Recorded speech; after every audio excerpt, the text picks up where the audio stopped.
come all the way from Elmina and come and take a look at what you guys are doing here. Yourself, Clement, and Alex are doing over here at Ace Farms. And to be honest with you, Elias, I'm impressed about the work that you are doing so far over Thank here. you.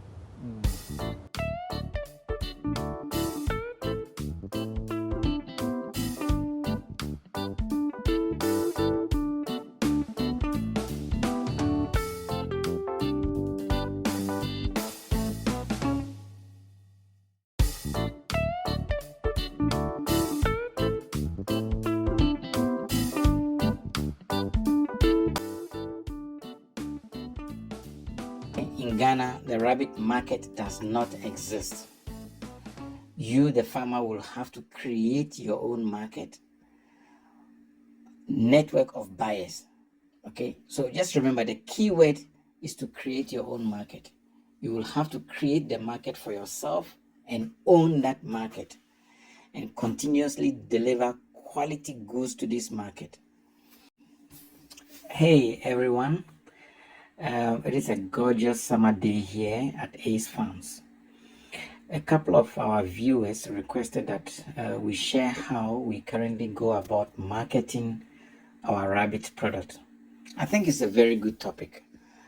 Now that we have a couple of animals on the farm, how do we sell to make some extra cash, for our side hustles? So definitely it is a good question.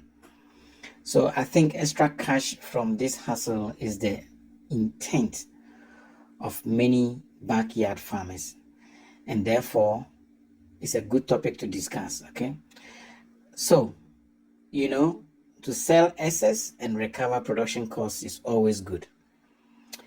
But before we deep dive into the topic, please remember that here at Ace Farm, it is all about raw, unfiltered data as we have experienced it practically on this farm. Okay, we are not so keen on being right or correct at any time. However, whatever information we share here aims to lay a foundation for our viewership and help up and coming young farmers so that they can learn from our mistakes and avoid getting into the similar trap that we went through. So how did we do it? We started very, very small and we intentionally grew slowly. Okay, in Ghana, the rabbit market does not exist. You, the farmer, will have to create your own market, network of buyers. Okay, so just remember the key word is to create your own market. You will have to create the market for yourself and own that market and continuously deliver quality goods to this market. Okay, so this video really is about how we at Ace Farm went about creating our own market. So if the market does not exist and if the commercial infrastructure does not exist, it means you, the same farmer, will have to become the producer, the marketer, and the value addition person. So be ready, buckle up, and let's go. Come along, and together let us experience how we created the market at Ace Farm. Kindly remember to like this content, share, and subscribe if you are not already a subscriber. Thank you. Thank you. So, rabbit farming, a small or mid-sized commercial farm is a typical business, and therefore all the classical marketing rules should apply here too. There's nothing new. It should be exactly the same. Okay, people talk about the 4 P's or the 5 P's or even the 7 P's. I think I have already reached 8 P's. So let us listen to what we did at Ace Farm and see if you can easily identify the P's as we go along. Okay, I don't know whether it is 7 or 8, but in the end of this video, I will provide a summary of all the P's that we use at Ace Farm. Okay, At this point, we are now doing a real business, a real commercial rabbit farming business. Okay, so the actual marketing that we did follows. Basically, here at Ace Farm, we shared the first harvest within 100 meters of our location, and that means friends, neighbors, families, people who were just walking past by. We grilled and we shared meat with them for them to come and taste. Look, we identify a small eatery, a chop, we call it chop bar in Ghana, or a kebab spot. We went, we gave them meat for free, just for them to test out that this is what we are producing. Are they interested? We listen to them and we learn from them. We visited a couple of restaurants or hotels,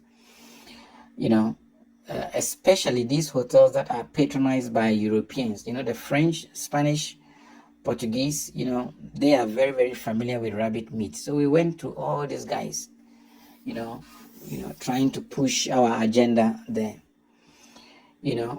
By so doing, we end up finding a small fixed group of buyers, and then that basically helped us to expand our farm to fulfill these orders. Now, once you have these orders, it's not contract orders, but you have an indication of their need, their monthly need. Okay, and we made sure that we had meat ready on time, all the time, and that basically built, trust with the quality product that we intended to supply them. So now we are on the roll. It is up, it is down. We sometimes we have excess meat. We don't know what to do with it because our buyers didn't come through. So we ended up, selling them in bulk to big farmers who normally buy in bulk from us, and we sold them at reasonably cheap price. And then later on, we realized, hey, let's reach out to some of our friends outside of our zones. Let us join some rabbit groups, associations, WhatsApp, Telegram groups. We did all of that. Then now we started experimenting with our own grills. Poor Elliot has to go and become a griller. Immediately he learned all the skills of how to grill, and we started grilling our own meat. And we started sharing and distributing to our friends, and before you realize, people are getting into the habit of rabbit. That's basically where we are right now.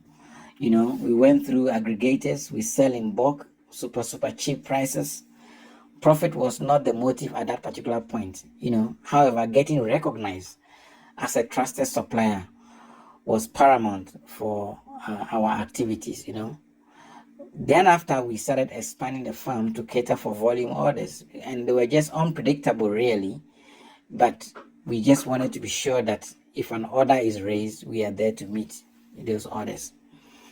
Then we went ahead and did promotions. Oh, that was an interesting sight, where we promised our buyers, if you buy 12 rabbits in 1 year, which basically means 1 rabbit a month, we get to give you 2 at the end of the year. So you can imagine in December, we basically gave all our meat away for free, because these are farmers or these are our consumers that are buying from us. And if they kept their promise to buy 12 rabbits from us in a year, by the end of the year, we gave them 2 for free. And for them, that was a blessing.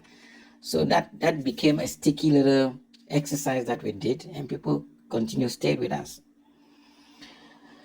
Now, we started experimenting with social media, to spread our message, just to put our name out there in the public place to say we are doing something called rabbit farming. We are producing top quality organic meat, and therefore, if you are interested, you can reach us. And before we realized, the phone started ringing. And so that also became another source of market for us. Now, before I continue, this is the very best time to stop and really give a lot of credit to a very dear friend of ours, Modine from Rabbits and More Group. Modine basically handheld us and guided us on how to use Google Maps to advertise our business, how to use YouTube to tell our stories, and he gave it a lot of promotion elements and encouragement to keep doing what we are doing. So Modine, absolutely, thank you indeed.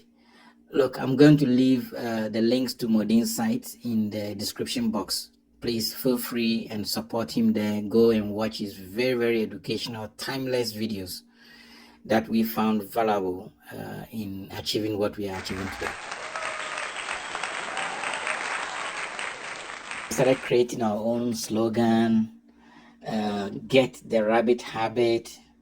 Look, I must admit that we have failed completely, miserably in this particular space. I think in the near future, we'll consider using an external marketing service provider to really help us drive this slogan.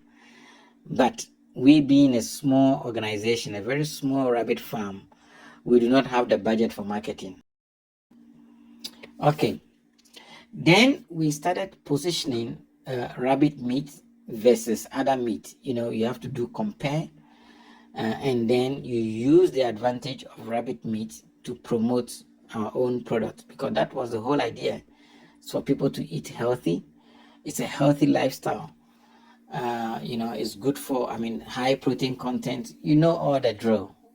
So we use all that element to promote our end product, which in this case was a rabbit meat. So that is where we are. That is what we have done. And so far, I believe it is working for us, although we would have preferred it to work much better, although we would have preferred to have a very stable, predictable business where you know that at this month I have to produce 200 rabbits that must leave for meat. Next month I have to produce 200 rabbit. When this happens, we then do proper investment in infrastructure to meet the purpose of the farm. So, in summary, this is what we have done. This is what we have done here at Ace Farm. I'm not sure if that is resonating with any one of you, but if it is, let us know in the comment section, okay? So, in summary, let us review how many P's we came across. The product itself, we knew what it was. We were able to formulate a beautiful pricing for it. We did our own promotion, Buga Buga. We selected a specific area where we decided to sell within the community. Of course, we knew our people that were selling to friends, families, neighbors. Processes we put in place, beautiful processes, and we gave physical evidence of the meat.